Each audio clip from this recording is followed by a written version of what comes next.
So why do we need to train our neck?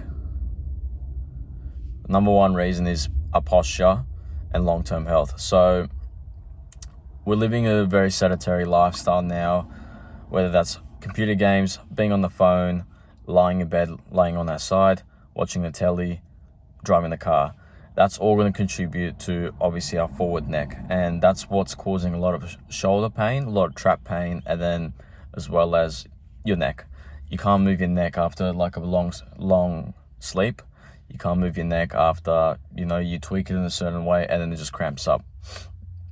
Your muscles stagnate and they stiffen up. This happens with everyone. Obviously, happens with people that with hamstring problems and lower back problems. They've been sitting for too long in their life and everything's just more compressed. But I want to fundamentally focus on the neck because it's actually a very easy fix. First things you can do is obviously do basic mobility, or kneeling stuff, extensions, rotations, side flexions, and then forward flexion as well. And then you can start adding obviously resistance, so resistor bands, weights, stuff like that. That's all you got to do, and all you need is just to incorporate into your routine a couple times a week. So no more than once or twice. Once is obviously to stay on top of it, twice if you want to build something with your neck. This is going to help those obviously with shoulder and neck problems, especially if you have shoulder problems and tight pecs.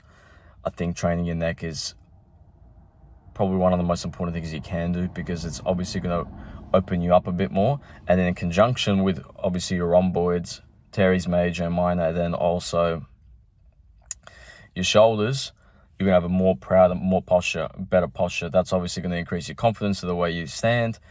For your athletes, it's going to be obviously better resistant to concussions and impact on the head, and then obviously whiplash. And then obviously for parents, it's just going to be more long-term health. Obviously, you can move your neck into older age, and that makes a big fundamental difference when it comes to neck training.